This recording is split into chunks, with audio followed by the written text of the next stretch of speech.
یہ بات تو ہم سب جانتے ہیں کہ البرٹ آئنسٹائن ہسٹری کا سب سے بڑا جینیس تھا۔ اتنا جینیس کہ وہ اکیلا ہی ہزاروں سائنٹسٹ سے زیادہ دماغ لڑا سکتا تھا۔ جو چیز ہم انسان سمجھنا تو دور کی بات سوچ بھی نہیں سکتے، وہ آئنسٹائن نے سوچی بھی، سمجھی بھی اور اس کو پوری دنیا کے لیے آسان بھی بنایا۔ البرٹ آئنسٹائن ایک فزسسٹ تھے جنہوں نے تھیوری آف ریلیٹیوٹی، E=mc² اور فوٹو الیکٹرک افیکٹ کے لاز بنا کر پوری دنیا کو حیران اور پریشان چھوڑ دیا تھا، اور اس کی وجہ سے ہی ان کو نوبل پرائز سے بھی نوازا گیا۔ ان کی ایکسٹرا آرڈنری سوچنے اور سمجھنے کی صلاحیت دیکھ کر لوگ سمجھتے تھے کہ آئنسٹائن کے پاس ایک اسپیشل برین ہے جو ہم عام انسانوں سے کافی زیادہ مختلف ہے۔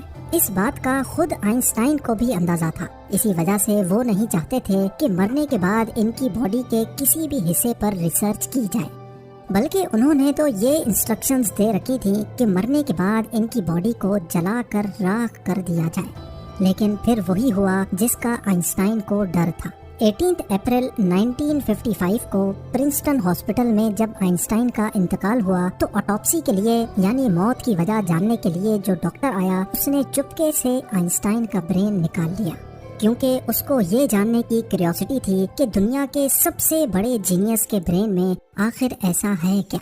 چرانے والے ڈاکٹر تھامس ہاروی تھے جن کو اپنے ساتھ ہونے والے انجام سے زیادہ اس اسپیشل برین کو اسٹڈی کرنے میں دلچسپی تھی۔ کچھ دنوں کے بعد جب پرنسٹن ہاسپٹل کو ڈاکٹر ہاروی کی اس حرکت کا پتہ چلا تو ان کو اپنی جاب سے ہاتھ دھونا پڑا، لیکن ڈاکٹر ہاروی آئنسٹائن کے بیٹے ہنس البرٹ سے جیسے تیسے کر کے یہ پرمیشن لینے میں کامیاب ہو گئے کہ وہ اس کے باپ کے اسپیشل برین کے اندر چھپے رازوں سے پردہ اٹھا کر اس کو دنیا کے سامنے لانا چاہتے ہیں۔ اس دن کے بعد سے شروع ہوا اس برین کا ایک لمبا ترین سفر۔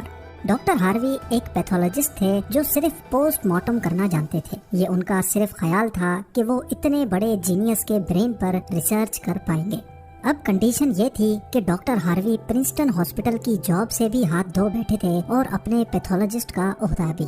آئنسٹائن کا برین جو پہلے ہی ڈاکٹر ہاروی پریزرو کر چکے تھے، وہ اس کو لے کر پینسلوینیا کے شہر فیلاڈیلفیا لے گئے، جہاں انہوں نے برین کی کئی فوٹوز لیں اور پھر اس کو 240 چھوٹے چھوٹے پیسز میں کاٹ کر ہر پیس کو الگ الگ جار میں پریزرو کر کے اپنی بیسمنٹ میں چھپا دیا۔ اسی مسئلے کو لے کر ڈاکٹر ہاروی کا اپنی بیوی کے ساتھ کئی بار جھگڑا ہوتا رہتا تھا، کیونکہ ان کی بیوی اکثر یہ دھمکی دیتی تھی کہ وہ اس برین کو اٹھا کر کہیں پھینک دے گی۔ ایک دن جھگڑا اتنا بڑھ گیا کہ دونوں میاں بیوی کو ڈائیورس لے کر الگ ہونا پڑا، اور ڈاکٹر ہاروی برین لے کر کینزس کے شہر وچٹا چلے گئے، جہاں وہ ایک بایولوجیکل ٹیسٹنگ لیب میں میڈیکل سپروائزر کی نوکری کرنے لگے، اور یہاں وہ اپنے فارغ ٹائم میں آئنسٹائن کے برین پر خوب اسٹڈی کرنے کی کوشش کرتے۔ اس کے بعد کئی بار وہ الگ الگ جاب چھوڑ کر مختلف شہروں میں یہ برین لے کے گھومتے رہے۔ کئی سال گزر چکے تھے لیکن ڈاکٹر ہاروی آئنسٹائن کے برین پر کچھ خاص ریسرچ نہ کر سکے، الٹا ان کا میڈیکل لائسنس ہی کینسل کر دیا گیا، اور نوبت یہاں تک آ گئی کہ ان کو ایک پلاسٹک کی فیکٹری میں جاب اسٹارٹ کرنی پڑی۔ تبھی انہوں نے پہلی بار ایک اچھا فیصلہ کیا کہ وہ ان کے برین کے الگ الگ حصوں کو دنیا بھر کے بیسٹ نیورو پیتھولوجسٹ کے پاس ڈیٹیلڈ ریسرچ کے لیے بھیجیں گے، لہٰذا انہوں نے ایسا ہی کیا۔ 1955 میں برین چوری ہونے کے 30 سالوں کے بعد یعنی 1985 میں پہلی بار آئنسٹائن کے برین پر ایک اسٹڈی پبلش کی گئی۔ اس کے بعد اگلے 28 سالوں تک اس جینیس برین پر دنیا بھر کے نیورو پیتھولوجسٹ نے کئی اسٹڈیز پبلش کی، جن میں بتایا گیا کہ آئنسٹائن کا برین عام انسان کے برین سے کافی ڈیفرنٹ تھا۔ سب سے بڑا ڈیفرنس برین کے کارپس کیلوسم نامی حصے میں پایا گیا۔ اب یہاں یہ جاننا ضروری ہے کہ انسانی برین 2 الگ الگ حصوں میں ڈیوائیڈڈ ہوتا ہے۔ انسان جو بھی کام کرتا ہے وہ برین کے ایک حصے میں پہلے پروسیس ہوتا ہے، اور پھر برین ہمارے جسم کے اس حصے کو سگنل دیتا ہے۔ لیفٹ برین ہمارے جسم کے رائٹ حصوں کو کنٹرول کرتا ہے، جبکہ رائٹ برین ہمارے جسم کے لیفٹ حصے کو کنٹرول کرتا ہے۔ اس کے علاوہ 90% انسانوں کا لیفٹ برین بولنے، سمجھنے، میتھمیٹیکل کیلکولیشنز اور رائٹنگ یعنی لکھنے کے دوران کام کرتا ہے، جبکہ رائٹ برین کے پاس کریٹیوٹی، شیپس کو پہچاننے، آرٹ اور میوزیکل اسکلز کی ذمہ داری ہوتی ہے۔ اب آپ بھی یہ سوچ رہے ہوں گے کہ اس سب میں کارپس کیلوسم کا کیا کام ہے۔ فرض کر لیں کہ آپ کی بورڈ پر ٹائپنگ کر رہے ہیں یا پھر موبائل فون پر. اس دوران ہمارے دونوں ہاتھ ٹائپنگ کرنے میں بزی ہیں. کچھ الفابیٹس ہمارا سیدھا ہاتھ ٹائپ کر رہا ہے تو کچھ الٹا ہاتھ. ٹائپنگ کے دوران آپ کے لیفٹ ہینڈ سے ایک مسٹیک ہوئی تو آپ نے فوراً اپنا رائٹ ہینڈ استعمال کر کے اس مسٹیک کو اریز کیا. تو اس کا مطلب یہ ہوا کہ جب ہمارے رائٹ برین سے مسٹیک ہوئی تو اس نے لیفٹ برین کو فوراً سگنل دے کر وہ مسٹیک ٹھیک کروائی. برین کے دونوں حصے آپس میں جس چیز کے تھرو کمیونیکیٹ کرتے ہیں اس کو کارپس کیلوسم کہا جاتا ہے.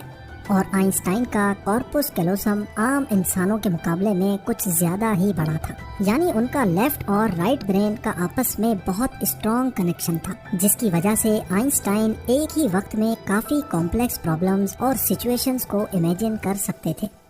کارپس کیلوسم کے بڑے ہونے کے علاوہ آئنسٹائن کے برین کا پیٹرن بھی عام انسانوں سے کافی مختلف تھا، اور ریسرچرز کا ماننا ہے کہ اس کی وجہ سے برین میں نیورونز کا فلو کافی بہتر تھا. نیورونز کے اچھے فلو ہونے کا مطلب ہے کہ ان کی میتھمیٹیکل کیلکولیشنز کی پاور کافی زیادہ اسٹرانگ تھی. Albert Einstein complex mathematical problems کو بغیر پین اور پیپر کے اپنے دماغ کی مدد سے ہی سالو کرنے کی قابلیت رکھتے تھے. نیورونز زیادہ ہونے کی ایک اور وجہ بھی ریسرچ پیپرز میں بتائی گئی. جب آئنسٹائن کے برین کا وزن کیا گیا تو اس کا وزن 1230 گرام تھا، جبکہ عام انسانوں کا 1400 گرام ہوتا ہے. ریسرچرز کا ماننا ہے کہ ان کے برین کی لائننگ کافی پتلی تھی، جس کی وجہ سے ان میں زیادہ نیورونز پائے جاتے تھے. لیکن سب سے بڑا سوال ابھی بھی وہی تھا کہ کیا آئنسٹائن ایسے اسپیشل برین کے ساتھ پیدا ہوئے تھے یا ان کے پیدا ہونے کے بعد اس میں چینجز آئیں. جانچ کے بعد معلوم پڑا کہ البرٹ آئنسٹائن جب پیدا ہوئے تھے تو وہ پورے 5 سالوں تک بول نہیں سکتے تھے، جبکہ دوسرے بچے 2 یا 3 سال کی عمر میں بولنا شروع کر دیتے ہیں. جب انہوں نے بولنا شروع بھی کیا تب بھی وہ زیادہ بولنا پسند نہیں کرتے تھے، بلکہ ہمیشہ اپنی سوچوں میں ہی گم رہتے تھے. ان کے پاس چیزوں کو میمورائز کرنے کی پاور کافی کم تھی، یہاں تک کہ ان کو سمپل میتھ کے ٹیبل بھی یاد کرنے میں مشکل ہوتی تھی. وہ میتھس اور نمبرز کو لاجیکل طریقوں سے پروسیس کرنے کے ماسٹر تھے، نہ کہ ان کو رٹا لگا کر یاد کرنے کے. اسکول لائف میں باقی ہر سبجیکٹ میں آئنسٹائن فیل ہوتے تھے، صرف میتھس اور سائنس وہ واحد سبجیکٹس تھے جس میں آئنسٹائن کے نمبرز سب سے زیادہ آتے تھے. جب البرٹ آئنسٹائن 12 سال کے تھے تب ایک فیملی ٹیچر اپنی جیومیٹری کی بک ان کے پاس بھول گئے. حیرت انگیز طور پہ صرف ایک ہی دن میں آئنسٹائن وہ پوری بک پڑھ کر اپنے جیومیٹری کے کانسیپٹس کلیئر کر بیٹھے. نہ صرف اتنا بلکہ صرف 14 سال کی عمر میں ہی وہ انٹیگرل اور ڈفرینشیل کیلکولس کے ماسٹر بن چکے تھے. میتھس اور سائنس میں ان کی اتنی اسٹرانگ گرپ تھی کہ جب وہ کلاس روم میں کوئی سوال پوچھنے کے لیے ہاتھ کھڑا کرتے تھے تو پروفیسرز گھبرانے لگتے تھے، کیونکہ آئنسٹائن کے اکثر سوال ٹیچرز کے بھی اوپر سے گزر جاتے تھے. چھوٹی سی عمر میں ہی وہ اس یونیورس کے لاز کو ایک چھوٹی سی ایکویشن میں بند کرنا چاہتے تھے، اور یہی انہوں نے اپنی زندگی کا مقصد بنا لیا تھا. 26 سال کی عمر میں آئنسٹائن نے 4 ریسرچ پیپرز پبلش کر کے پوری دنیا کو حیران کر ڈالا، اور اسی وجہ سے ان کو PhD کی ڈگری اور ہیومینٹی کے لیے اعلیٰ کردار ادا کرنے کی صورت میں نوبل پرائز سے بھی نوازا گیا.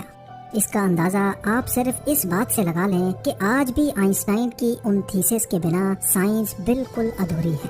کئی ڈاکٹرز اور سائنٹسٹ نے یہ نتیجہ نکالا کہ آئنسٹائن کا برین ان کے پیدا ہونے کے بعد اسپیشل بنا تھا، جس کی سب سے بڑی وجہ یہ تھی کہ جب ان کو اپنے سوالوں کا کوئی جواب نہیں ملتا تھا تو وہ خود اپنے دماغ کی مدد سے جواب تلاش کیا کرتے تھے. چھوٹی عمر میں ہی ایسا کرنے سے ان کا برین اسی حساب سے ڈیولپ ہوتا گیا. آج بھی آئنسٹائن کا یہ ایکسٹرا آرڈنری برین امریکہ میں واقع دی مٹر میوزیم میں موجود ہے، جس کو بڑی حفاظت سے مائکروسکوپک فلمز میں پریزرو کر کے رکھا گیا ہے.